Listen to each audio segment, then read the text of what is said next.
Salve, buonasera a tutti. Innanzitutto mi presento, io sono Daniele Gizzi, responsabile nazionale ambiente ed economia circolare di Confartigianato Imprese.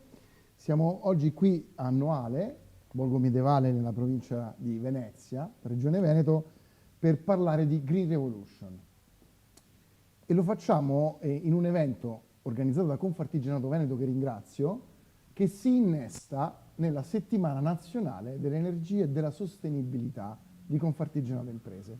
È la prima volta che la nostra confederazione organizza contemporaneamente in tutta Italia 55 eventi come questo, o simili a questo, in 18 regioni diverse, in 50 città diverse, dove si parlerà per un'intera settimana di economia circolare, blue economy, poi magari li decliniamo questi wording, transizione energetica, transizione ecologica, economia circolare, recupero degli scarti, emissioni in atmosfera, scarichi idrici, sono per lo più tutti temi spostati sulla parte ambientale della sostenibilità, che però non è solo ambientale. La sostenibilità ha tre gambe: economica, sociale ed ambientale. Volevo presentarvi gli ospiti con cui affronteremo un po' a braccio così i temi della transizione green. Vi presento Enrico Mariutti, consulente ricercatore in campo energetico, ambientale ed economico, e Stefano Cocchieri, general manager di RC Studio, con 35 anni alle spalle di mondo bancario, sviluppo degli investimenti. Perché oggi noi qui parleremo un po' di tanti temi che riguardano ovviamente le imprese che noi rappresentiamo, cioè le piccole e medie imprese artigiane. Noi però perché ci troviamo qua? E perché si faranno la stessa domanda nei 55 eventi di Confartigianato? Per un motivo che è abbastanza evidente a tutti: cambiamenti climatici. Nel nostro evento di apertura, che c'è stato a Milano il 17 ottobre scorso, abbiamo avuto ospiti Luca Mercalli, noto meteorologo, e Enrico Giovannini, ex ministro, oggi responsabile scientifico di ASVIS, l'Alleanza per lo Sviluppo Sostenibile. È chiaramente un meteorologo che può parlarvi dei cambiamenti climatici con cognizione di causa, ma sono abbastanza evidenti a tutti. Le nostre piccole imprese operano in un territorio che ha forte rischio idrogeologico, gran parte dell'Italia a rischio sismico, e quindi ci troviamo qua perché l'Europa, a seguito del cambiamento climatico, ha fatto una scelta ben precisa: decarbonizzare la propria economia al 2050. Cioè l'Europa ha scelto, e ho usato una parola, scegliere, nessuno l'ha obbligata, ha scelto di decarbonizzare la propria economia, che significa che la nostra economia al 2050 non dovrà più dipendere dai combustibili fossili. Quindi tutta la nostra economia, che come la conosciamo oggi, va totalmente ripensata e si è mossa, direi, con anticipo. Ma in tutto questo, in questa scelta, le piccole e medie imprese e le imprese artigiane che ruolo possono giocare? Un ruolo attivo? Un ruolo da protagonisti? O la subiranno? Noi ovviamente propendiamo per la prima, però questa è la prima domanda che vorrei rivolgere prima a Enrico, e poi vorrei sentire anche Stefano: il ruolo delle PMI in questa decarbonizzazione dell'economia europea. Allora, intanto grazie per l'invito. Che domanda, perché insomma non è una domanda molto semplice a cui rispondere. Io partirei prima da un quadro d'insieme per capire di che cosa stiamo parlando. Negli ultimi decenni noi abbiamo visto che il mercato ha collocato le risorse in maniera sempre più concentrata, cioè abbiamo assistito a una crescente concentrazione del mercato. L'esempio più classico che possiamo vedere sono le grandi multinazionali americane, Apple, Amazon, Microsoft, che hanno sfondato quota 1.000 miliardi di capitalizzazione, che insomma fino a poco tempo fa era qualcosa di incredibile.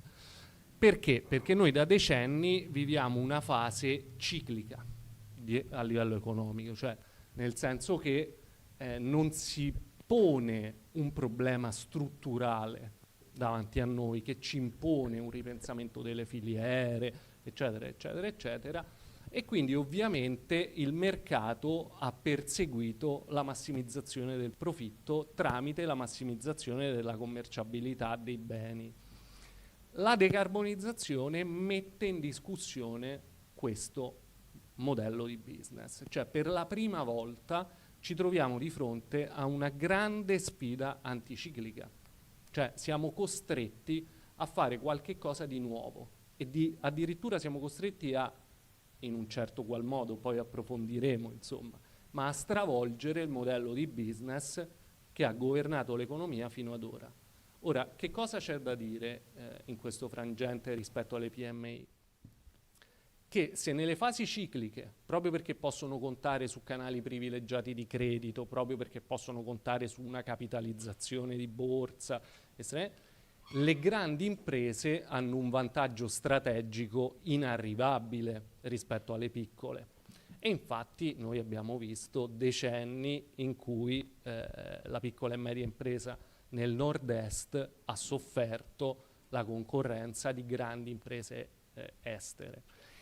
Nelle fasi anticicliche però quello che diventa la caratteristica fondamentale per navigare il business è l'elasticità, è la dinamicità, è la possibilità di riorganizzare agilmente il proprio modello di business. Le grandi corporation in queste situazioni qui hanno ovviamente degli strumenti molto importanti, tra cui per esempio i centri analisi internalizzati, che quindi però di contro soffrono di un certo grado di elefantismo, ci mettono molto a riposizionarsi sul mercato, ci mettono molto a cambiare le loro strategie di impresa. Al contrario, le piccole e medie imprese possono contare su una dinamicità, un'elasticità che le grandi imprese non hanno. In una fase come questa, di grandi opportunità, perché poi come approfondiremo la politica, la comunicazione, i media hanno fallito nello spiegare al tessuto imprenditoriale che ci troviamo di fronte a grandi sfide, ma al contempo a grandi occasioni. Le PMI hanno la possibilità di infilarsi prima delle grandi imprese in nicchie ad alto valore aggiunto che gli permettono di aumentare la redditività a fronte di investimenti che, se si muovono per tempo, quindi se si connotano, come in gergo si definisce, first mover, cioè quelli che si muovono per primi, se si muovono per primi possono anche comportare una riduzione dei costi di produzione, anche se questo non è necessariamente vero, perché come vedremo in molti settori del green business le opportunità nascono dal fatto che il mercato è disposto a pagare di più un prodotto decarbonizzato rispetto a un prodotto ad alte emissioni, carbon intensive si dice.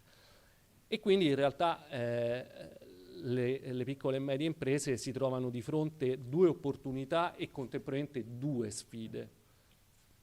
Cerco di contestualizzare meglio. Bisogna cercare di capire che l'ecosostenibilità, la transizione ecologica, l'ambiente, oramai sono un nuovo fondamentale del business. Ma d'altro canto questo non cancella quelli di prima. Quindi quanto ti costa produrre il bene che vendi, qual è la tua logistica, a quanto lo vendi, quali mercati di sbocco hai a disposizione, eccetera, eccetera. D'altro canto però, proprio perché c'è questo dualismo di fondo, si aprono delle grandi opportunità in ambo i sensi. Quindi da una parte noi vediamo che ci sono delle nicchie di mercato disposte a pagare di più i prodotti decarbonizzati. Se io vi dicessi qual è quello su cui oggi, anzi ve lo dico ovviamente, quello su cui oggi si attirano molte attenzioni, uno rimane perplesso: il pet food, cioè quello che diamo da mangiare a cani e gatti. Perché ovviamente c'è stata una prima fase che ha riguardato l'alimentazione umana, il biologico, e ora ovviamente per estensione questa pulsione che abbiamo sviluppato verso noi stessi la estendiamo ai nostri animali da compagnia. Quindi ora penso che 10 anni fa pochi avrebbero previsto che una direttrice di sviluppo nel breve periodo sarebbero stati gli alimenti per il pet food ecosostenibili. Però quella è un'ottima dimostrazione di che vuol dire quando si dice si creano nuove opportunità di mercato, prodotti che prima non erano richiesti dal mercato e che oggi vengono richiesti e in cui le PMI si possono posizionare prima delle grandi.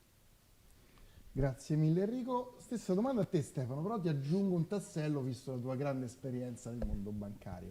Quindi il ruolo delle PMI con quest'altro tassello. Io sono una Pulitinto lavanderia, ho una lavanderia, però devo cambiare il mio macchinario che lava i vestiti, perché va a iperclorito di sodio, che è una sostanza che a breve la Commissione europea metterà al bando, fortemente acida e quant'altro. Quindi devo investire e vado in banca. Vengo in banca, vengo da te e ti dico ho bisogno di un finanziamento perché devo cambiare il mio macchinario che lava i vestiti. E tu, direttore di banca, ti chiedo quanto è verosimile quello che sto dicendo, se è pura fantascienza o se è futuribile. Gli chiedi, va bene, dai, adesso dimmi qual è la tua carbon footprint, la tua impronta di carbonio.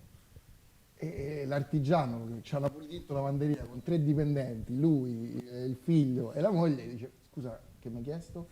Vabbè, dai, dammi il tuo indice di circolarità, cioè quanto sei circolare. L'artigiano che non risponde a queste domande non esce col finanziamento in tasca. L'artigiano che ti risponde a queste domande, ovviamente documentando le sue risposte, esce col finanziamento agevolato. È una follia o è verosimile? Ma questo magari fra, non so, 20 anni, diciamo che oggi per i micro e i piccoli artigiani basterà un primo approccio. Io alla domanda dell'artigiano protagonista, l'artigiano deve essere protagonista verso la sostenibilità, perché poi la sostenibilità finanziaria, oggi siamo tutti concentrati sul fatto che oggi sono 30 gradi il 23 ottobre a Roma, qui sembra estate annuale, una giornata meravigliosa, stamattina non si poteva neanche stare al sole, tutti concentrati sull'ambiente, però la sostenibilità finanziaria viene calcolata e misurata anche sugli altri due piedi, oltre che l'environment e quindi l'ambiente, c'è il social e quindi il sociale e c'è la governance e quindi la guida dell'impresa. Sociale, quindi rapporti con i propri dipendenti, con i clienti, con i fornitori, se scelgo un fornitore che ha già le caratteristiche per andare verso la sostenibilità o è già negli standard di sostenibilità. Quindi è importante ricordare che non è solo quella E grande di ambiente, detto in inglese, ma c'è anche una S grande che è anche la parità di genere, che è la quantità di risorse finanziarie che l'imprenditore, che il microimprenditore o il piccolo imprenditore restituisce a chi lavora insieme a lui, perché poi nelle nostre piccole aziende, quelle che sono iscritte a Confartigianato e che quindi hanno, diciamo, mediamente massimo 20 dipendenti, anche se so che a Confartigianato ci sono imprese anche più importanti, però quello che è il cuore, il 95% delle imprese italiane è piccola e quindi anche quello che restituisce, dicevo, ai propri dipendenti. Qual è la struttura di rispetto della compliance e dei rischi che ci sono all'interno dell'azienda, se le revisioni vengono fatte in un certo modo, se il 231 viene rispettato, perché poi se sei una società di capitali, ancorché piccola, devi fare in modo tale che tutti i processi amministrativi seguano la loro strada. Quindi direi che ancora oggi, e ritorno alla tua domanda, è presto per parlare di termini così tecnici, però magari vedere alcune specifiche domande che vengono fatte, poi ne parleremo successivamente, si inizia a fare i conti con quello che è ambiente, con quello che è sociale e con quello che è governance. Stiamo parlando di transizione. Enrico, torno da te perché secondo me è molto importante, le parole sono importanti, sulla comunicazione poi vi farò delle domande a parte perché secondo me gioca un ruolo fondamentale. Transizione significa un momento di passaggio. Ovviamente le imprese vanno sicuramente accompagnate, ma sentono transizione ecologica, transizione energetica. In Europa si parla di giusta transizione. Allora io a lui ho fatto l'esempio delle puliti in lavanderia, a te prendo un'altra categoria di Confartigianato, gli autoriparatori. Ovviamente le mie sono provocazioni. Allora, io sostengo che se Confartigianato non riesce a far capire gli autoriparatori italiani, in Italia ne abbiamo circa 90.000 associati in Confartigianato, ma 35.000, che tornano a casa sporchi di benzina, di grasso, da 2-3 generazioni, che se non si dotano di un camice bianco, di un iPad che si collega via wifi o bluetooth alla centralina elettronica di un'auto, non dico elettrica, a idrogeno, loro la serranda non la rialzano più. Quanto è verosimile quello che ho detto e che compito quindi ha anche Confartigianato in questa transizione? Allora, dato che noi qui stiamo parlando del ruolo delle PMI e quello che possono fare le PMI da sole, autonomamente, in questa fase qui, perché ovviamente serve una coordinazione, ma ne dovremmo andare a parlare a Roma e a Bruxelles, è inutile girarci intorno. Quindi se noi parliamo solo di quello che possono fare le PMI, io terrei da parte il discorso sia dell'energia sia della mobilità. Perché? Perché quelli sono due dossier in cui molto probabilmente, già parlando di sistema Italia, è discutibile che noi abbiamo voce in capitolo, o comunque gli strumenti per cambiare la traiettoria della transizione energetica. Però la transizione energetica è un pezzetto della transizione ecologica. Facciamo degli esempi banali. La filiera latteario-casearia, la filiera agroalimentare, la filiera zootecnica, il grosso delle emissioni non sono di natura energetica. Quindi in quel caso, decarbonizzando il sistema energetico, non si raggiunge la cosiddetta neutralità climatica. Questo che vuol dire? Che noi, di nuovo, per colpa dei media, stiamo vedendo solo una piccolissima parte del disegno e soprattutto stiamo vedendo quella più problematica, cioè dove ci sono gli scontri più feroci tra grandi player internazionali, statuali e corporations, in cui io sinceramente vedo un ruolo territoriale per le PMI. Non vedo un ruolo sistemico per le PMI nel sistema energetico di domani o nella mobilità di domani. Dov'è che invece vedo un ruolo da protagonista delle PMI? Dove bisogna rispolverare il modo di fare impresa che aveva il Nord-Est fino, diciamo la verità, fino all'avvento della Cina. Perché questo forse è un aspetto che andrebbe approfondito in questo senso. Ecco, finalmente il tessuto delle piccole e medie imprese europee, occidentali più in generale, ha uno strumento con cui difendersi dalla concorrenza delle grandi aziende cinesi, vietnamite, del Bangladesh, dell'India. Perché? Perché se per noi è difficile essere compliant nei confronti dell'ecosostenibilità, per loro, almeno per i prossimi 10 o 20 anni, è impossibile. Quindi abbiamo una finestra in cui le nostre PMI si possono infilare in un mercato senza subire la concorrenza di chi si approvvigiona per più del 50%, quindi a seconda dei paesi si va dal 60% della Cina a salire o a scendere a seconda se ci si sposta verso paesi più ricchi o più poveri, ma insomma con il carbone, e che soprattutto hanno una normativa ambientale molto più debole della nostra. Hanno grandi difficoltà a certificare. Come si fa a certificare per esempio, noi veniamo da 10 anni in cui grandi compagnie sono andate a certificare assorbimenti di carbonio in Etiopia, in Angola, in Mozambico, dicendo di piantare alberi. Ma voi vi rendete conto in paesi come quelli che cosa vuol dire mettere su una struttura di governance, una struttura di certificazione? Ma è chiaro che quei progetti avevano un problema fondamentale alla base E ora sta venendo fuori, indagini internazionali stanno facendo emergere che nella stragrande maggioranza dei casi quelle iniziative lì nascondevano iniziative di greenwashing, cioè non hanno prodotto veri e propri tagli. Questo che vuol dire? Se noi per esempio volessimo mettere a bilancio gli assorbimenti, quelli che la scienza climatica ufficiale chiama gli assorbimenti naturali, o più specificamente le nature-based solutions, la Commissione europea per l'Europa per esempio prevede poco meno cioè un potenziale pari a poco meno del 10% delle emissioni europee che noi potremmo controbilanciare tramite nature-based solutions. Ma quel genere di iniziative vanno fatte qui, non vanno fatte all'estero.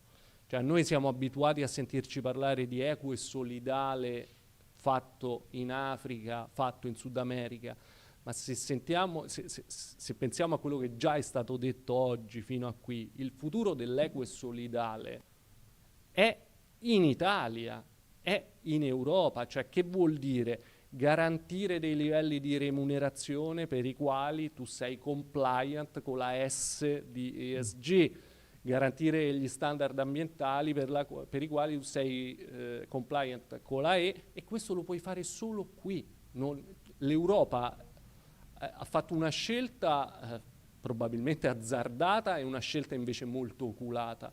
La scelta azzardata è stata quella di partire senza preoccuparsi delle catene del valore, delle supply chains, cioè quello che ora noi vediamo in America. L'America ha deciso di anche lei seguire il percorso dell'Europa, ma la prima cosa che hanno fatto è dire come facciamo a produrre queste cose a casa nostra. E Biden ha messo sul tavolo centinaia di miliardi di incentivi pubblici per far partire la produzione. L'Europa questo problema all'inizio non se l'è posto. Di contro però si è posta il problema di dire diventiamo il principale mercato di questa roba.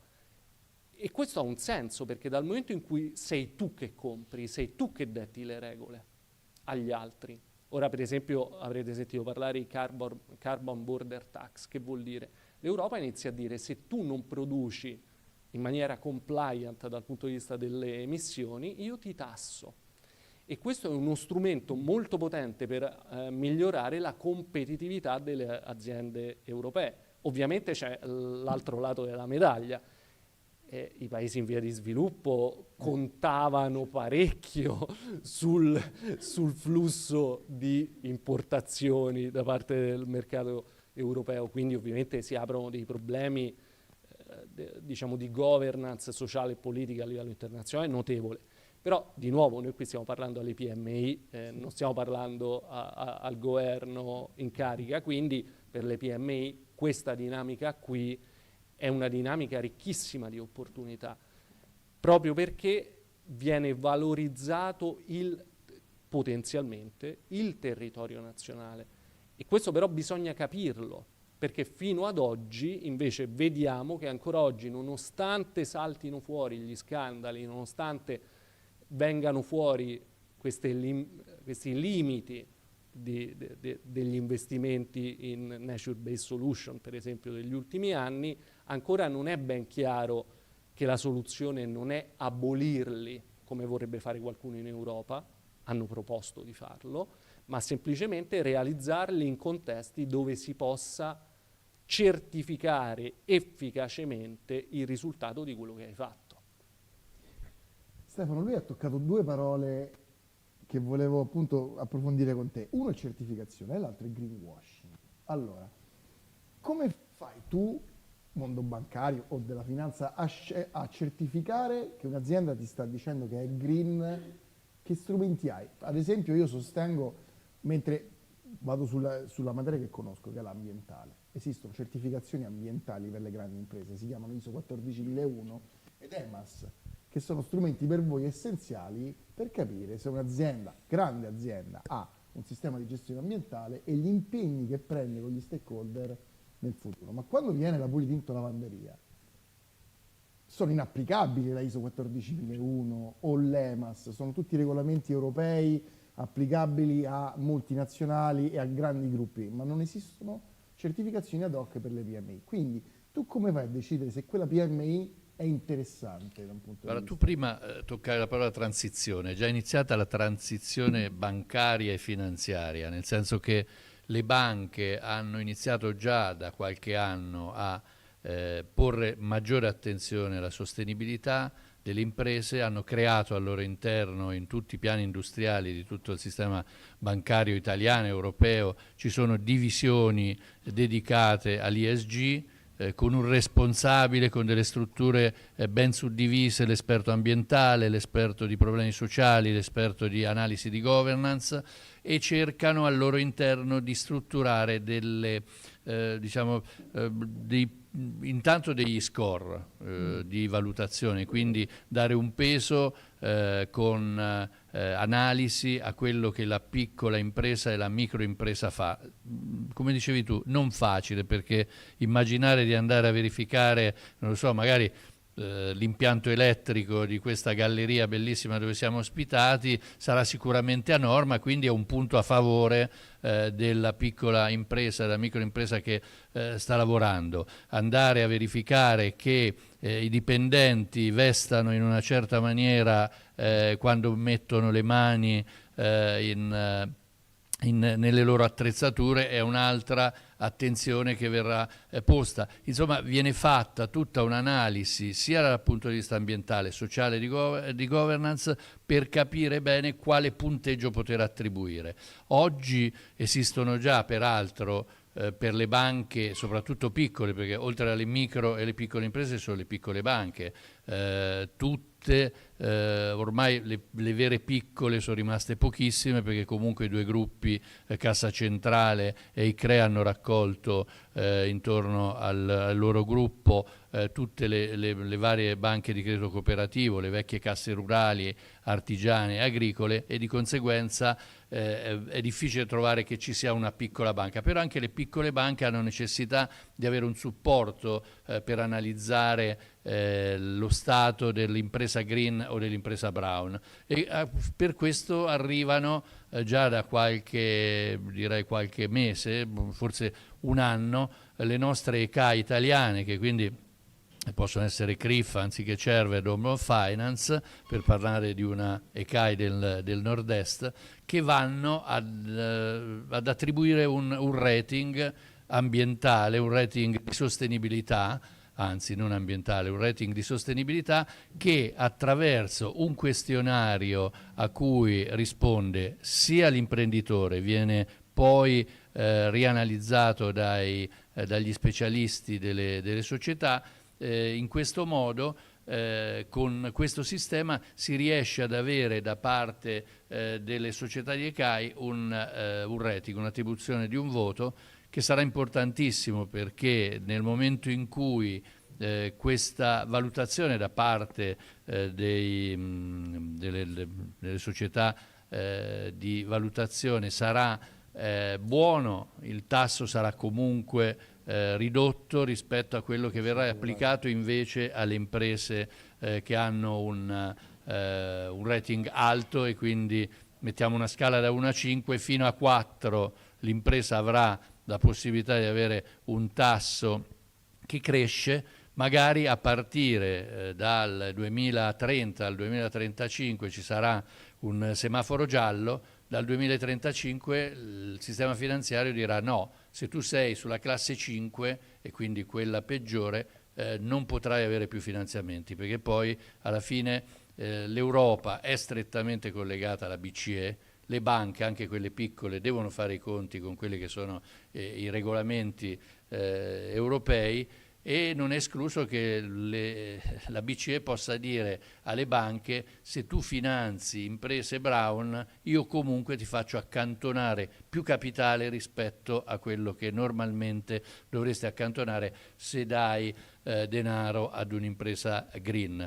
Questo significa che poi, quando vai a toccare il borsellino delle banche, quindi il capitale delle banche, ovviamente l'attenzione sarà ancora più spinta, e questo probabilmente potrà avvenire fra una decina, 10-15 anni, ma ripeto, come dicevamo prima, la piccola impresa deve iniziare già oggi a ragionare in termini di sostenibilità, anche nelle piccole cose, come dicevamo prima, nell'avere attenzione anche all'impianto elettrico e partire da lì poi per arrivare a cose molto più importanti, che sono quelle di cambiare magari dei materiali, dei carburanti, o avere la possibilità di utilizzare comunque sostanze meno inquinanti rispetto a quelle che vengono utilizzate oggi. Grazie Stefano, hai parlato di un questionario, che è uno strumento sulla base del quale voi, le banche o comunque la finanza, valuta la sostenibilità di un'impresa. Ma siamo sicuri che quel questionario è applicabile alla Pulitinto Lavanderia? La Pulitinto Lavanderia è in grado di rispondere alle domande che sono scritte là? Ma guarda, secondo me sì, Poi nel faccio senso la che stessa domanda anche a te. io mi sono segnato qui delle cose che sono contenute, quelle più semplici, quelle meno complicate, ma più o meno il questionario è molto semplice e facile. I dipendenti, a che punto sei con i benefit, dai buoni pasto, il parcheggio, che voglio dire alloggio, che possono essere anche cose che servono ai piccoli, sempre sul sociale, perché poi quello che interessa alla banca è capire anche che l'ambiente, oltre che dal punto di vista ambientale ma anche sociale, sia buono, come sei composto nella tua società, quanti dirigenti hai, magari ce n'hai uno solo, ma quanti quadri, magari ce n'hai 5, quindi dai la possibilità ai 10 dipendenti di vivere comunque con una esperienza superiore, maggiore, la parità di genere, quante donne, quanti uomini, la formazione, quanta formazione fai all'interno della tua azienda. La formazione si fa anche se uno ha 3 dipendenti, li deve comunque formare e dare la possibilità loro di continuare ad aggiornarsi,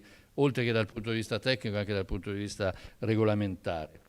Gli stipendi, quanto retrocedi, prima dicevo quanto retrocedi della tua attività ai dipendenti che collaborano con te, e su questo i piccoli forse sono più bravi dei grandi, perché forse è anche più vicino il titolare dell'impresa, il maestro, l'artigiano. Domenica ero a Murano a vedere una vetreria, voglio dire, la differenza tra il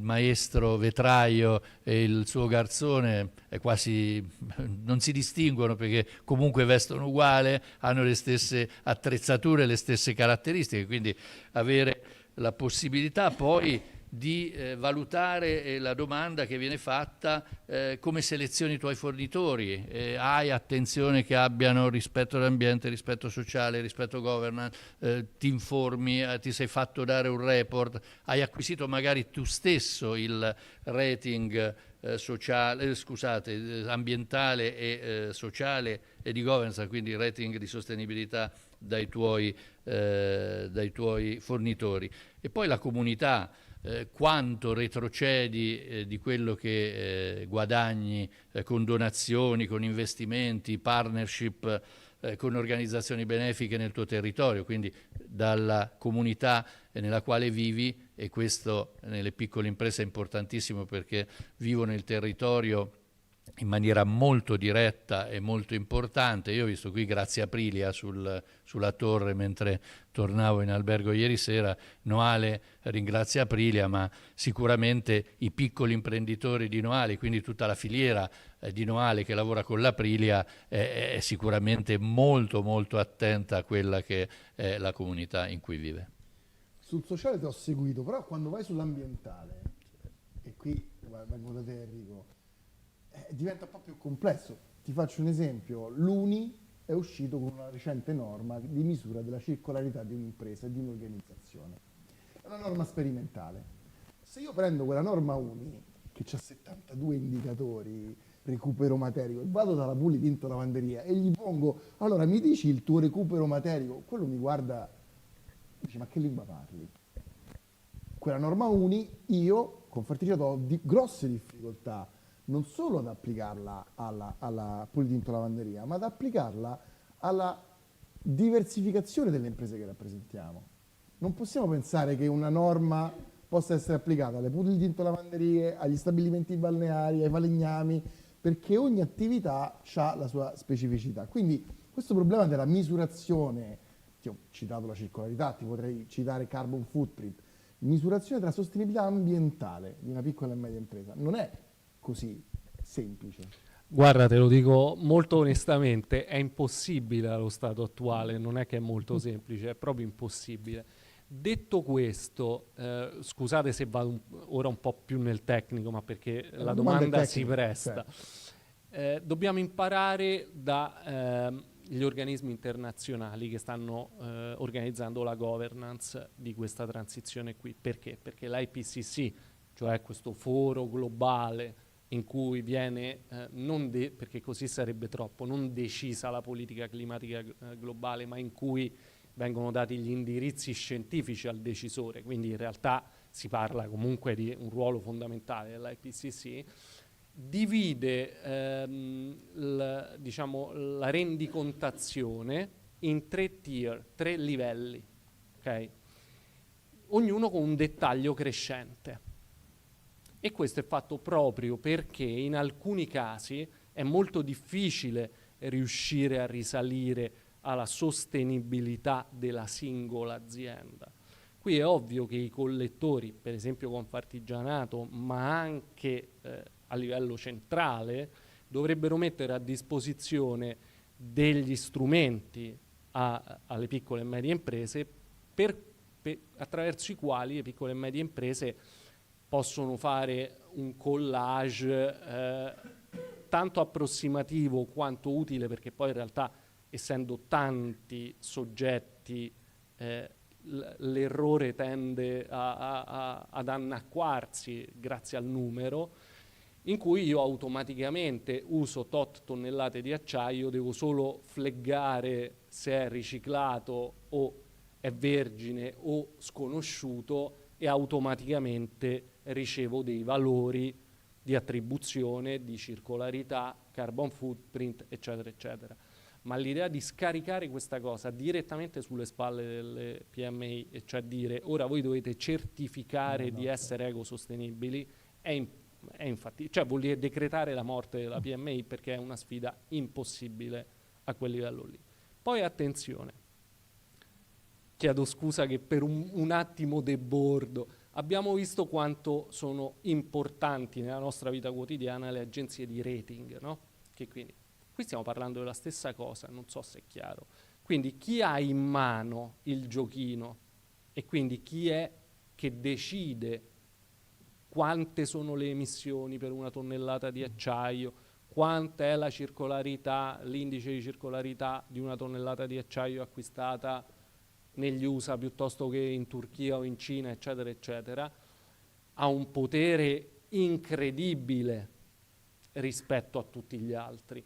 Quindi anche su questo noi dobbiamo renderci conto ad oggi, anche qui una piccola diversione tecnica, il principale strumento con cui viene fatta questa valutazione si chiama EcoInvent, è uno strumento utilizzato da tutte le grandi imprese, ora anche qualcuna tra le piccole inizierà ad averci a che fare sicuramente, è erogato da una fondazione svizzera, quindi immaginate il prestigio della Svizzera, eccetera, eccetera, ma raccoglie i dati tramite questionari. Ora, qual è il punto? Voi immaginate qual è l'attendibilità dei risultati dei questionari sottoposti alle aziende cinesi o indiane. D'accordo? Ecco, quindi state molto attenti a far sentire la vostra voce sulle regole, perché lì una volta che le regole sono decise, ovviamente certo che si possono cambiare, però diventa una strada lunga, tortuosa, in cui qualcosa rimane, diciamo, anche se la cambi qualche cosa poi rimane sempre. In questa fase stiamo decidendo le regole.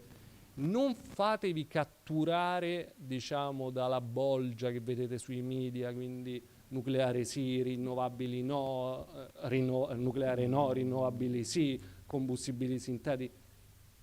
Quello è tutto conseguente a parametrizzazioni tecniche. Cioè, quelle vittorie vengono, cioè la prevalenza di una tecnologia sull'altra, eccetera, eccetera, si fonda su requisiti tecnici che vengono definiti molto spesso in sedi in cui l'Italia neanche si presenta fisicamente.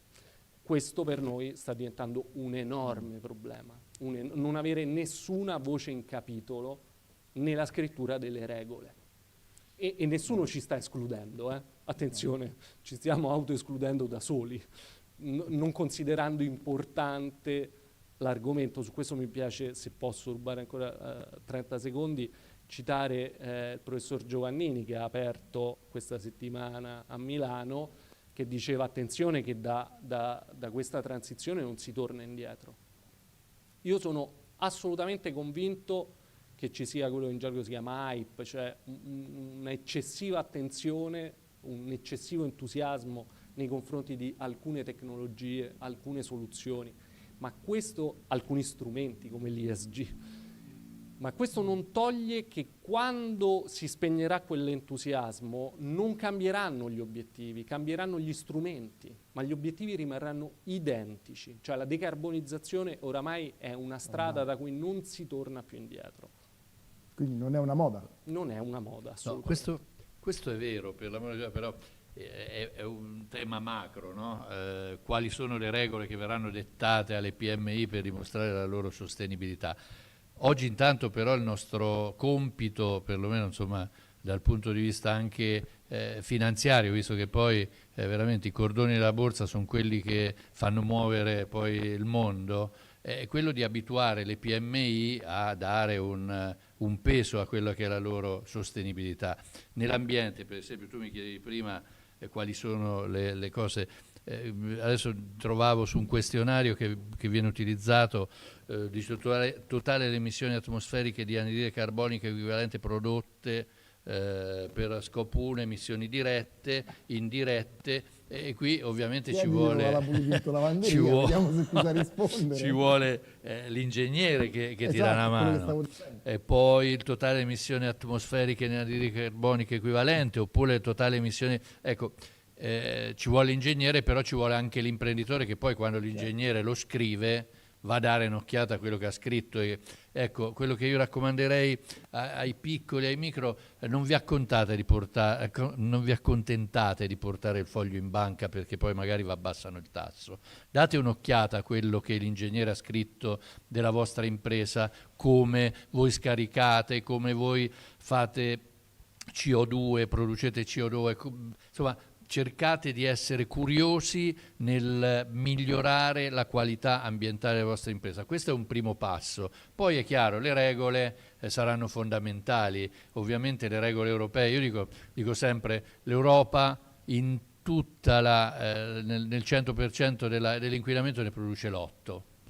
Se lo dico agli ambientalisti ti dicono ma noi dobbiamo educare come se ancora fossimo nel Medioevo, dobbiamo educare il mondo. No, dobbiamo cercare di dare, ovviamente come era la carbon tax di cui parlava prima il collega, bisogna cercare di dare dei segnali forti, ma è evidente che quello che potremo fare noi, ma l'avevi detto tu prima, l'Italia, l'Europa alla fine rappresentano così poco, non è tantissimo. Però crescere i nostri imprenditori che poi trasmettono all'estero questa cultura di essere più a conoscenza rispetto agli altri dell'inquinamento e dell'ambiente, secondo me può essere un primo passo. Quindi attenzione, è vero, alle regole che vengono date nel mondo per regolare la qualità dell'aria o la qualità dei consumi, ma altrettanta attenzione a quello che facciamo noi direttamente, così già da soli diamo un aiuto e ci facciamo valutare anche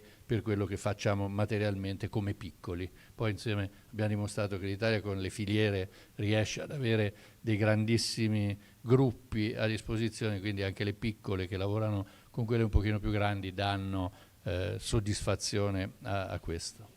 Perdonami, mi infilo perché è Vai, poi volevo dire una cosa sono al 100%, siate curiosi, sono assolutamente, poi vabbè, sì. È diventato un mantra. Però è assolutamente vero, le aziende che non hanno un centro studi embedded, quindi che non sono Enel, che non sono Eni, che non sono, devono avere come marcia in più quello che ha caratterizzato il nord-est fino, in realtà anche ora, ma che diciamo l'ha caratterizzato in tutto il mondo fino agli anni 80-90, e c'è quella forza propulsiva guidata da idee, voglia di riuscire, più che innovazione, ingegno, sapersi, non voglio dire arrangiare perché ormai è diventata una macchietta dell'Italia, non è quello, ma saper mettere insieme i pezzi che hai e non quelli che potresti, dovresti avere, quelli che hai ora, e tirarne fuori un modello di business. Questo è quello che assolutamente deve fare la PMI oggi. Volevo solo tranquillizzare chi ci guarda e chi è qui presente che noi ci siamo. Confartigianato ha un ufficio a Bruxelles. Io sono costantemente in contatto con l'ufficio di Bruxelles perché tutti i temi di cui stiamo parlando oggi, abbiamo parlato di greenwashing, c'è in iter alla Commissione Europea una direttiva sui green claims, una bozza di direttiva sui green claims, che vuol dire che la Commissione Europea sta cercando di scrivere le regole del greenwashing. Fai greenwashing, cioè dipingi di verde la tua attività quando non lo hai affatto, se fai A, B, C e D. Bruxelles sta lavorando, anzi l'ha già pubblicata la tassonomia ambientale, che noi abbiamo seguito. Adesso sta lavorando, si è aperta la revisione della direttiva quadro rifiuti, che avrà impatto su 2 filiere importantissime, il tessile, di cui se volete poi parliamo, e l'alimentare. Cioè Bruxelles sta riscrivendo la direttiva quadro rifiuti solo per queste 2 filiere, perché si sta accorgendo che c'è un grandissimo spreco alimentare, enorme, in Europa, e perché il tessile, noi buttiamo i vestiti. Nel mondo il 95% dei vestiti usati finiscono in discarica. Per produrre un paio di jeans si consumano 3.000 litri di acqua. Il settore tessile è il 4º per emissioni di CO2 e il 5º per consumo di risorse idriche. Quindi va ripensato. Tutti questi discorsi sono di chi scrive le regole a Bruxelles e noi ci siamo, seguiamo le direttive perché è molto importante che intervieni, come stavate dicendo voi, quando la regola viene scritta e non quando viene poi declinata all'interno degli Stati membri. Quindi noi ci siamo, seguiamo tutte le direttive. Essere curiosi, sì. Ad esempio noi stiamo cercando, come Confartigianato Imprese Sostenibili, di tirare fuori le eccellenze che abbiamo da un punto di vista di imprese virtuose. E noi stiamo scovando in Italia delle eccellenze artigiane che addirittura finiscono in prima serata sulla BBC. È il caso di un'azienda di Prato. Un'azienda di Prato, ve la cito così, avete detto essere curiosi, quindi vi dico quello che io vedo dal mio punto di vista. A Prato c'è un'azienda che ha un macchinario che si chiama Carbonizzo. Se andate su Google, digitate il Carbonizzo. Questo macchinario è del 1890. Che cosa fa questa azienda? Gli arrivano abiti usati da tutta Italia, anche da diverse parti d'Europa, arriva un jeans, ha una selezione manuale dove dei suoi dipendenti tolgono la zip, tolgono i bottoni, decide che colore fare di filato e che tipo di filato, sintetico, lana, cotone, mette il jeans dove gli sono state tolte le parti di metallo in questo processo che è un processo ad umido e termico, entra il jeans usato e esce un filato. Carbonizzo Prato. Questo filato viene venduto al capannone accanto, che è un'azienda più strutturata, magari associata a Confindustria, che confeziona capi per Prada e Gucci, col filato che deriva dal carbonizzo. Questo che vi ho appena raccontato è finito in prima serata, lo trovate anche su YouTube, nel telegiornale della BBC e della TV francese, ma non è finito sul TG1 o sul TG2. E qui veniamo a un altro aspetto, la comunicazione. So che io non sono un esperto di comunicazione, però io ritengo che qui, a tutti i livelli, la comunicazione tecnica, la comunicazione della finanza sostenibile, bancaria, la comunicazione tecnologica alle imprese, io aggiungo anche comunicazione istituzionale, che ancora non vedo in questo paese, sia una parte fondamentale. Non significa solo fare uno spot, quanto è bello il green, significa formare, informare le imprese a tutti i livelli. Quindi volevo sapere, Stefano, Enrico, come la vedete il ruolo della comunicazione, ma anche dal vostro punto di vista? Ma direi che è fondamentale perché far capire bene quello che viene fatto è fondamentale per clonarlo, per farne di più, per aumentare nel tempo la voglia di far meglio e di andare verso la sostenibilità. Si comunica poco, per esempio, adesso faccio un esempio personale, faccio uno spot. Noi abbiamo creato con degli amici una piattaforma che fa piccoli finanziamenti a cui poi aderiscono anche i confidi, piccoli finanziamenti alle PMI da 50 a 250 mila euro. I confidi raccolgono le proposte e vanno a finanziare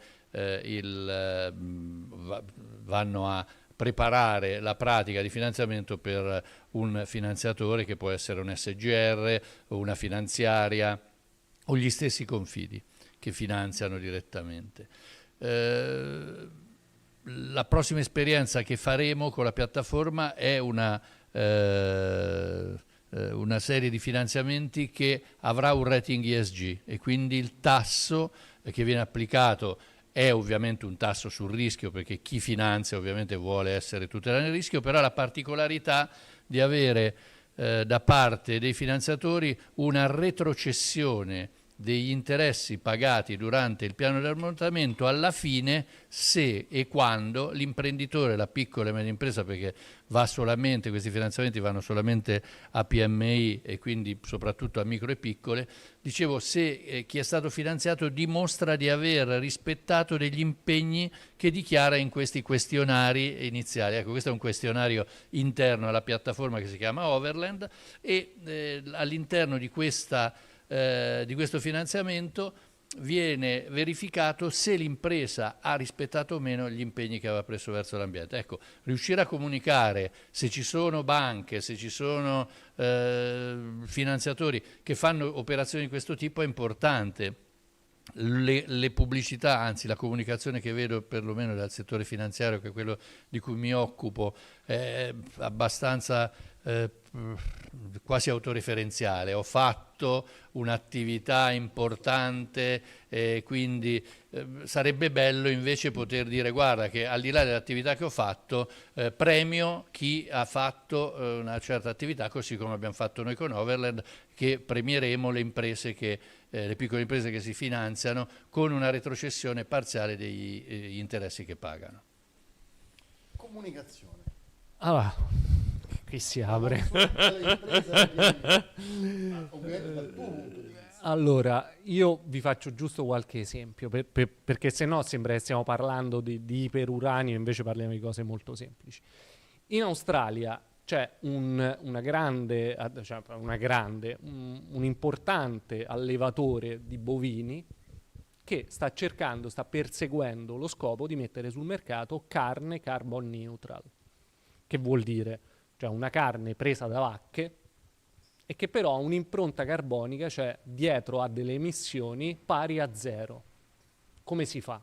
Si fa principalmente in due maniere, e cioè limitando la fermentazione enterica. Non so se ne avete mai sentito parlare, è un argomento un po' che non... Cioè, quindi le vacche producono molto metano perché hanno una digestione non efficiente, e questo è un grande fattore. Quello però è difficile recuperarlo. Bisogna far digerire meglio le vacche. E quindi, per esempio, in Australia mettono nel mangime un additivo che riduce dell'80% la fermentazione enterica. In altri posti del mondo stanno sperimentando il chiodo di garofano, che costa di più, ha lo stesso effetto, ma è biologico. Cioè, non so se mi spiego, stiamo parlando di variazioni sul tema. Cioè, noi abbiamo uno spartito comune a livello globale con infinite potenziali variazioni sul tema.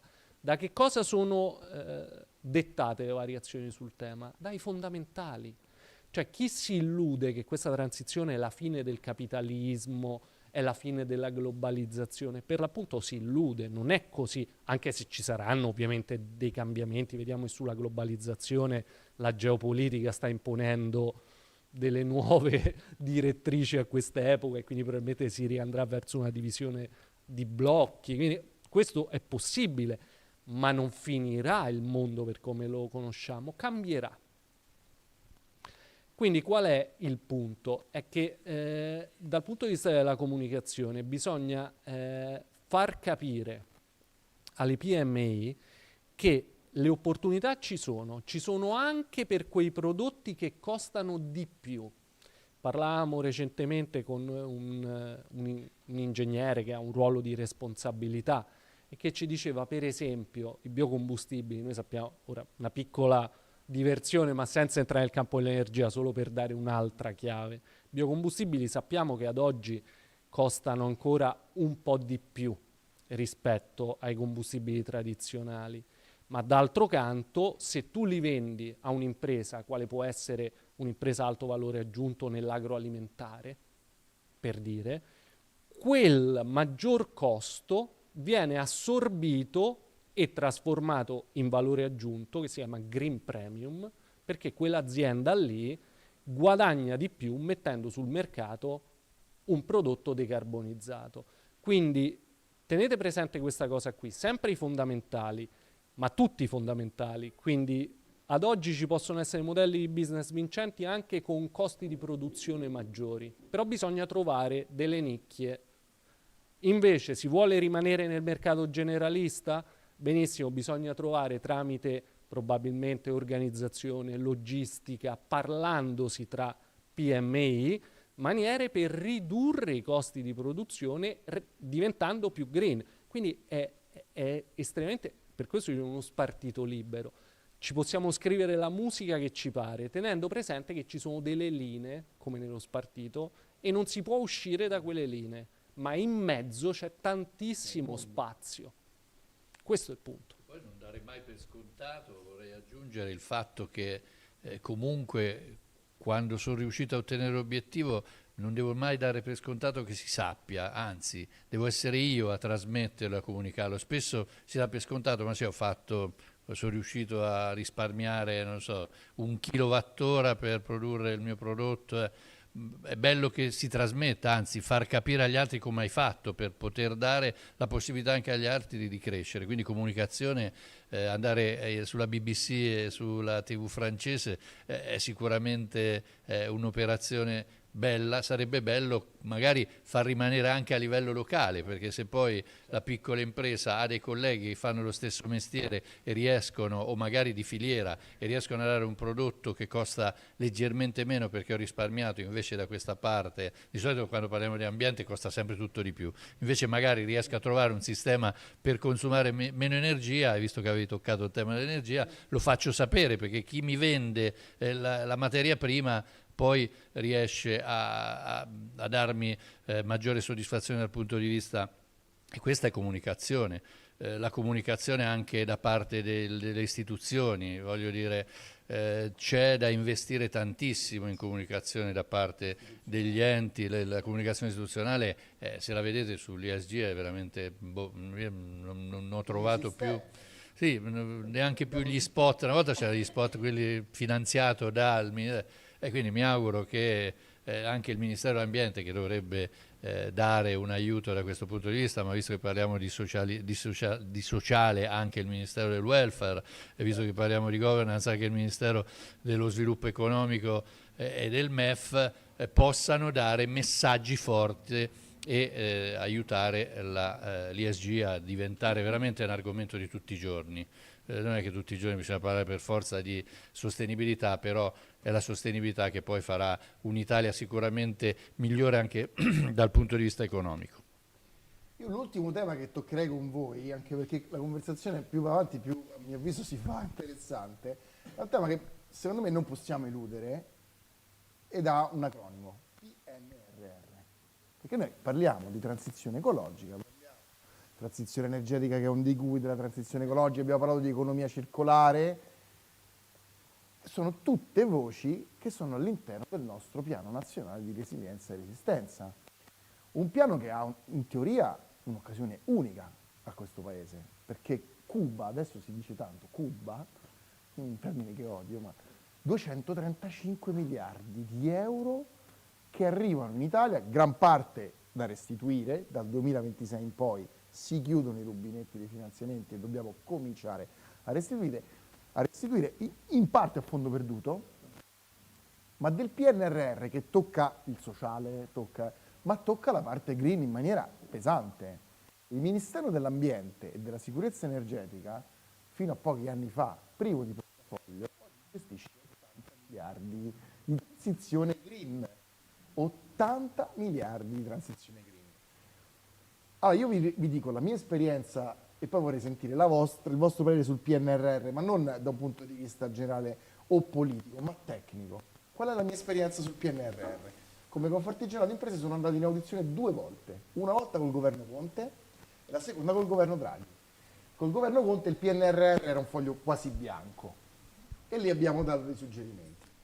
Col governo Draghi il PNRR era un foglio più che scritto, quasi definitivo. Vi dico qual è la mia esperienza e le istanze che ha fatto al governo Confartigianato. 235 miliardi. Sull'economia circolare lo sapete quanto ci ha messo il nostro governo? 2 miliardi, cioè l'1%. Secondo l'Ellen MacArthur Foundation, una delle fondazioni private americane, la più autorevole da un punto di vista di sostenibilità, dalla quale prendono i dati i governi, anche il nostro, l'Ellen MacArthur Foundation dice che il 60% delle emissioni globali di gas ad effetto serra derivano dall'estrazione delle materie prime naturali. Il restante 40% deriva dalla produzione, distribuzione e consumo dei beni. Ma se voi voleste combattere il cambiamento climatico, su quale delle due percentuali andreste ad agire? Io sul 60%, minimizzando l'estrazione di materie prime naturali. Come? Trasformando i rifiuti in risorsa, allungando la vita media dei prodotti, riuso, riutilizzo, ovvero economia circolare. 235 miliardi di PNRR, 2 miliardi messi sull'economia circolare, 1,5 miliardi sul revamping, riammodernamento degli impianti esistenti di trattamento dei rifiuti urbani, quindi a gestione comunale o locale. Rimangono 600 milioni di euro di progetti faro sull'economia circolare. Noi non dobbiamo, questo è il mio punto di vista, però volevo sentire il vostro, le nostre PMI non devono sperimentare niente sull'economia circolare, ce l'hanno nel loro DNA da sempre. Che cosa avevamo proposto? Perché solo 2 miliardi sull'economia circolare e 36 sul super bonus? Non dico di togliere, ma insomma ce n'era per tutti. Perché così pochi quando invece, ad esempio, perché non premiare le imprese virtuose dal punto di vista del riciclo? Perché non detassarle? Detassarle IVA agevolata sui prodotti a base riciclata. Ci avevamo delle idee, che però non sono state prese in considerazione. Questa è la mia esperienza sul PNRR. Adesso non è che volevo mettere 36 miliardi sull'economia circolare, però il nostro PNRR secondo me è ancora un'opportunità. Ecco, da questo volevo sentire da voi. Sembra che non riusciamo a scaricare a terra i progetti. A ogni scadenza arriviamo un po' col fiato lungo. Pare che la Spagna ci abbia dato lezioni su come si rendiconta il PNRR. Lo vedete ancora come un'opportunità? L'Italia ce la farà o no? 2026 si chiudono i rubinetti dei finanziamenti, siamo nel 2023, e 2026 dobbiamo cominciare a restituire. La vostra valutazione su questo? Rispetto al FESR, che è la parte che più somiglia al PNRR, cioè i fondi regionali che vengono utilizzati per lo sviluppo, che vengono dati a fondo perduto alle imprese, alla fine, o agli enti per le infrastrutture.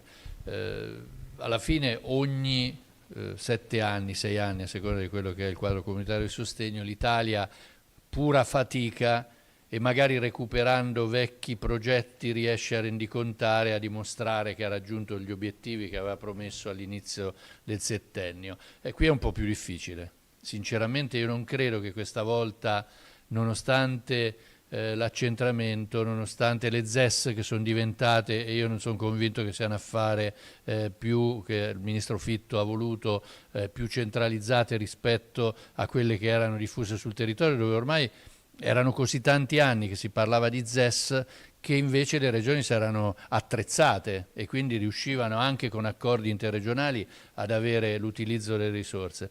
Io questa volta non credo che saremo così bravi e Somari insieme, perché poi rincorriamo sempre, arriviamo sempre negli ultimi 2 anni successivi alla chiusura del quadro comunitario di sostegno, riusciamo a recuperare dimostrando di aver utilizzato bene i fondi. Questa volta secondo me il periodo è più corto e ancora più difficile, più si accorcia il tempo e più avremo difficoltà a dimostrare di saper utilizzare bene il PNRR, magari averlo destinato di più all'economia circolare, quindi direttamente ad interventi delle piccole imprese avrebbe reso probabilmente meglio dal punto di vista dell'utilizzo, perché è più semplice. Ormai ci sono dei meccanismi che possono essere quello del credito fiscale, oppure l'abbattimento dell'IVA, oppure proprio anche l'erogazione materiale del finanziamento a fondo perduto, che ormai con Invitalia sembrerebbe aver preso una strada abbastanza rapida sui piccoli importi, o ancora le finanziarie regionali. Ce ne sono 16 che funzionano bene, perché no affidare ai finanziari regionali l'erogazione su questi temi, sui temi ambientali, sui temi della sostenibilità finanziaria. Non lo so, io non ho gran fiducia purtroppo nell'utilizzo. Mi auguro che anche stavolta gli italiani riescano a fare il miracolo, ma secondo me questa volta è difficile. Enrico, prima di darti la parola, non vorrei essere frainteso, noi non chiedevamo incentivi per l'economia circolare, noi chiedevamo sistemi premianti, che è ben diverso, premianti per le imprese virtuose. Comunque, il tuo punto di vista sul PNRR e la parte ambientale? Penso che la vedo addirittura un pochino più fosca, perché sì, anche secondo me avremo difficoltà a fare gol stavolta, perché per quello di cui parla il punto precedente, noi non abbiamo fatto una comunicazione corretta negli anni precedenti, quindi è arrivata questa opportunità qui e l'unica cosa su cui sapevamo come spendere i soldi erano rinnovabili e auto elettrica, perché ne stava parlando tutto il mondo da anni e quindi va bene, ma non siamo riusciti ad andare oltre quello lì, in semplificando ovviamente, no? Però vedo anche un'altra dinamica, se mi permetti, che è la domanda. Questo spesso sfugge. Per esempio, sia l'Europa sia gli Stati Uniti, e pare che a breve anche addirittura la Cina si unirà, stanno attribuendo per legge un green premium, quindi un valore superiore, all'alluminio riciclato. Perché l'alluminio, come sapete, è uno dei materiali, va prodotto con elettricità, non con calore come gli altri, quindi ovviamente c'è un profilo ambientale estremamente più problematico degli altri materiali, e quindi i governi cercano di stimolare tramite incentivi premianti chi riesce a aggirare questo scoglio qui. Sono assolutamente d'accordo, quella sarebbe la strada da percorrere, però appunto è inutile piangersi addosso. Se le istituzioni non lo fanno, è la piccola e media impresa che si deve muovere. Ripeto, rispolveriamo il modello degli anni '80. Ora qui dico una cosa che non so se farà piacere o magari no, però perché non so. Però tempo fa parlavo con un amico svizzero che lavora per la World Bank e mi diceva: ma guarda che ovunque nel mondo io non incontro i napoletani, come la solita barzelletta, i napoletani sono ovunque, ma trovo veneti e friulani che fanno affari, ok? Ovunque nel mondo, in qualsiasi settore, ecco, quello va rispolverato, cioè l'idea di capire che questo è un momento in cui si rimescolano le carte. Noi viviamo in un paese che da 30 anni si era rassegnato a vivacchiare, a galleggiare. E quella era la strada, seppur lenta, ma sicura, per andare verso il declino. Stavolta o affoghi o tiri su. E diciamo che un po' come tanti, credo, in Italia, io personalmente guardo a queste regioni, alla Lombardia, al Veneto, al Friuli, all'Emilia-Romagna, come locomotive per il resto d'Italia, che facciano vedere al resto d'Italia come si fa questa cosa qui. E in ultimo, un'ultima cosa, perché sennò sembra, perché la vedo peggio, perché il problema è anche il moltiplicatore. Cioè non dimentichiamoci che parte di questi soldi li dovremo ridare, quindi dovranno essere investimenti redditizi e il più possibile di ampio respiro, che quindi capiscano che inglobino al loro interno il fatto che siamo all'inizio di un percorso. Quindi c'è tanta incertezza, c'è tante incognite, ci sono tante opportunità e tanti rischi. Anche solo questa idea di bisogna spenderli, secondo me già questa è sbagliata. Cioè, bisogna spenderli bene. Pare facile. Esatto.